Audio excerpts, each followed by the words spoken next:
안녕하세요. 나연교 목사입니다.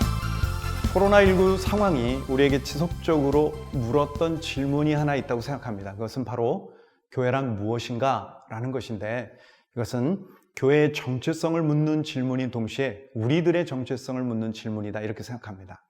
그래서 저희 총회 교육개발원에서는 이번 여름 주제를 로마로 가는 길, 바울의 교회 사랑 이야기로 정했습니다. 이것을 한 문장으로 정리해 본다면, 사도 바울의 교회 사랑 이야기를 로마로 가는 여정을 통해서 풀어낸 것입니다.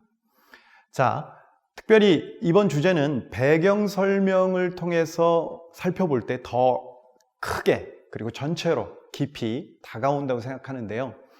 1과에서 살펴볼 배경은 바울이 교회에 사랑한 배경은 뭐냐 하는 것이고, 2과에서는 바울이 성도의 교제에 대해서 말하게 된 그 배경은 또 뭐냐, 3과에서는 사도 바울이 이웃을 사랑한 그 배경은 또 뭐냐 하는 내용을 이제부터 간략하게 살펴보도록 하겠습니다. 먼저 1과는 사도행전 26장을 배경으로 합니다. 바울의 교회 사랑 이야기예요. 일단 사도행전 26장은 가이사랴 법정에서 시작이 됩니다. 바울은 자신을 고소한 유대인들 앞에서 자기의 과거를 고백합니다. 그 과거의 내용이 뭐냐? 다름이 아니라 바울이 교회를 핍박했다는 것입니다. 많은 성도를 감옥에 가뒀지 않습니까? 그뿐만 아니고 이제 다메섹에 있는 성도들까지도 감옥에 가두려고 이제 다메섹으로 가는 도중에 바울에게 엄청난 변화가 생겼어요. 그것은 뭐냐? 바로 부활하신 예수님을 만난 것입니다. 예수님을 만난 순간 바울은 정체성이 변해됐는데, 이렇게 교회를 핍박하는 자가 이제는 교회를 사랑하는 자로 바뀌게 된 것입니다. 바울의 교회의 사랑은 다르게 얘기하면 전도를 통해 교회를 세운 것이다, 이렇게 말할 수 있겠습니다. 사도 바울의 전도 여행은 1차, 2차, 3차까지 이어지지 않습니까? 지금 올 여름 주제에서 다룰 사도 바울의 전도 여행은 3차와 연결이 되는데요. 특별히 3차 전도 여행의 최종 목적지는 예루살렘입니다. 바울이 예루살렘으로 간다고 할 때 많은 성도들이 만류했어요. 가면 환난과 핍박이 기다리니 가지 마세요, 이렇게 만류를 했습니다. 그럼에도 불구하고 바울은 목숨을 걸고 예루살렘을 향하여 가는데, 그 이유는 무엇이었을까요? 이것이 바로 1과에서 다룰 내용, 핵심 내용이라고 볼 수 있습니다. 사도 바울의 예루살렘 방문 목적은 두 가지로 정리할 수 있습니다. 겉으로 드러난 목적이 있었는데 그것은 성도를 섬기는 일이었습니다. 성도 섬기는 일이 뭐였냐? 그것은 구제 헌금을 전달하는 것이었는데요. 당시 예루살렘은 기근이 자주 있었어요.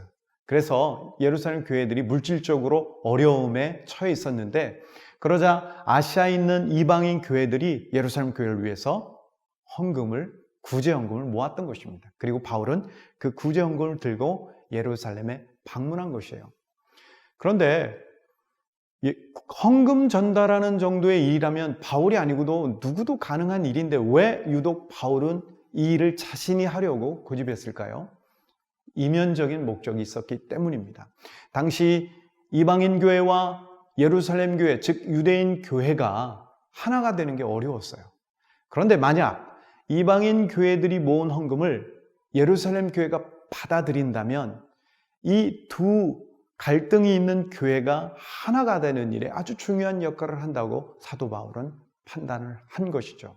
자, 이 모든 것을 한마디로 정리하면 사도 바울의 교회 사랑이다, 이렇게 말할 수 있겠습니다. 자, 이렇게 사도 바울은 예루살렘에 방문했는데, 바울이 예루살렘에 방문하고 소개의 목적을 이룬 이후에 바울은 예루살렘에서 붙들립니다. 유대인들에게. 그리고 유대인들의 이 바울 살해 계획 때문에 이제 바울은 가이사랴로 이동하게 되죠. 그래서 지금 가이사랴 법정에서 자기 자신의 과거, 다메섹 이야기를 간증하고 있었던 것입니다. 당시 총독이었던 베스도는 바울에게 이렇게 묻습니다.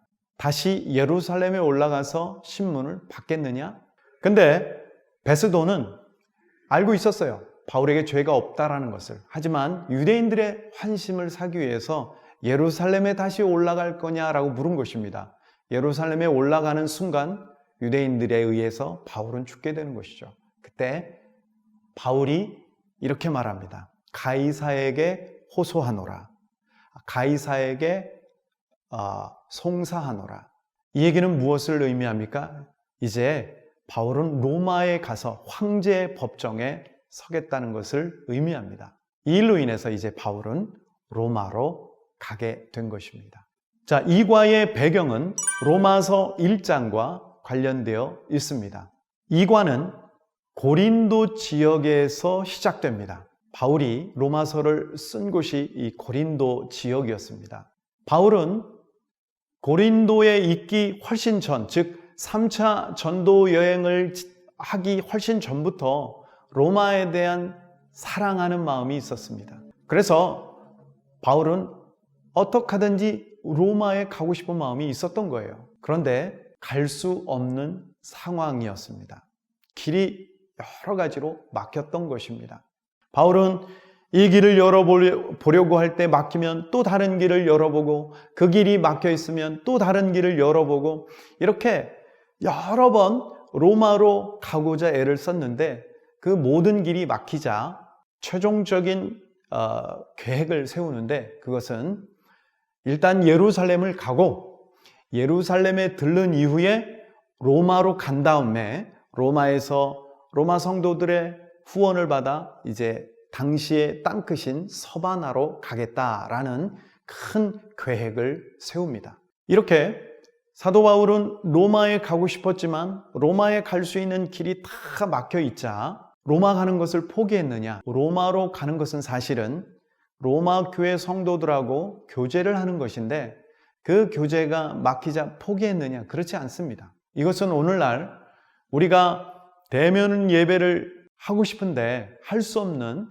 그런 상황과 오버랩 된다고 할 수 있겠죠. 바울의 차선책은 뭐였냐? 그것은 바로 편지를 쓰는 것이었습니다. 그 편지가 바로 로마서였죠. 바울이 편지를 쓴 목적은 성도의 교제를 깊이 나누기 위해서였습니다. 왜 성도의 교제를 나누려고 했을까요? 성도의 교제가 주는 유익이 너무나 크기 때문입니다. 사도 바울은 로마서 1장에서 이것을 세 가지로 얘기하는데, 첫째는 신령한 은사, 즉 특별한 은사를 나누기 위함이고, 특별한 은사를 나눌 때 우리의 믿음이 견고해집니다. 그 다음에 서로의 믿음이 합해져서 위로를 얻기 때문에 성도의 교제를 나누고자 했던 것이고, 그 다음에 열매를 맺을 수 있다. 이래서 사도 바울은 성도의 교제를 맺기 위해서 로마 교회에 가려고 그렇게 시도를 했던 것입니다. 이 사실을 우리가 기억할 필요가 있겠습니다. 자, 3과 배경은 이제 사도행전 27장과 28장을 배경으로 합니다. 바울의 이웃사랑 이야기죠. 가이사랴에서 이제 로마로 바울이 호송되기로 결정이 됐습니다. 율리오라는 백부장이 바울을 죄수들과 함께 이동을 하는데요. 이제 아드라무테노라는 배를 타고 이동을 합니다. 무라라는 곳에 도착하고요. 거기에서부터는 알렉산드리아 배를 타고 이동을 해서 미항에 도착합니다. 미항에서 이제 그레데 해변을 통해 유라굴로를 만나고 거기에서 이제 한참을 고통을 당하다가 난파를 당하죠. 그리고 멜리데 섬에 도착합니다. 멜리데 섬에서 또 복음을 전한 이후에는 또 다른 알렉산드리아 배를 타고 이제 이탈리아에 도착하게 됩니다. 보디올에 도착한 바울은 이제 아피오 광장에서 그리스도인들의 환영을 받고 결국은 로마 성에 입성하게 됩니다.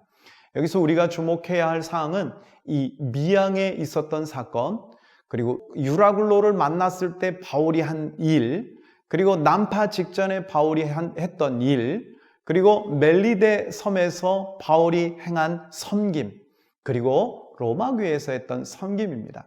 이 섬김들 간단하게 살펴본다면 미항에서는 바울이 항해를 멈춰라, 계속 항해하면 우리들의 생명과 배가 위험하다, 이렇게 조언을 하죠. 그런데 백부장은 바울의 조언을 거부합니다. 선장의 말을 듣고 출항을 하죠. 그래가지고 결국은 유라굴로를 만나게 돼요. 유라굴로 만났을 때 바울은 다 두려워 떨고 있는 자들에게 두려워 마라. 하나님이 우리의 모든 생명을 지켜주신다고 약속하셨다. 이렇게 하나님의 말씀으로 위로하는 일을 합니다.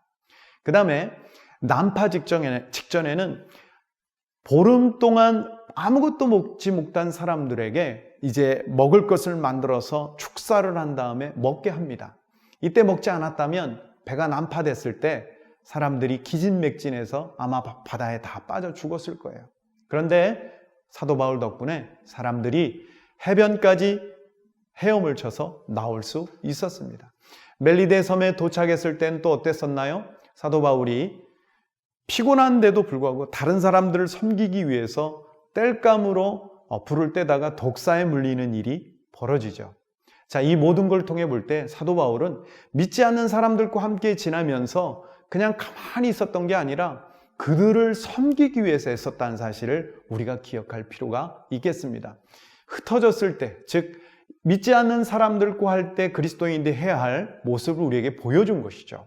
또한 로마 교회에서는 사도 바울은 찾아오는 모든 사람들을 아주 기쁨으로 영접했습니다. 그리고 그들에게 하나님 나라를 전파하고 주 예수께서 가르쳐 주신 그 모든 것을 최선을 다하여 담대하게 가르친 것을 우리가 볼 수 있습니다. 이것이 이제 3과에서 다룰 내용과 그 배경입니다. 이제까지 간략하게 살펴본 1과, 2과, 3과의 배경을 토대로 해서 저희 총회교육개발원에서는 부서별로 온라인에서도 그리고 현장, 오프라인에서도 사용할 수 있는 아주 효과적으로 쓰기에 좋은 교재를 만들었습니다. 이 교재를 통해 올 여름 우리 교단 교회들이 살아나는 역사가 일어날 줄 믿습니다. 여러분들의 많은 관심과 기도 부탁드립니다. 감사합니다.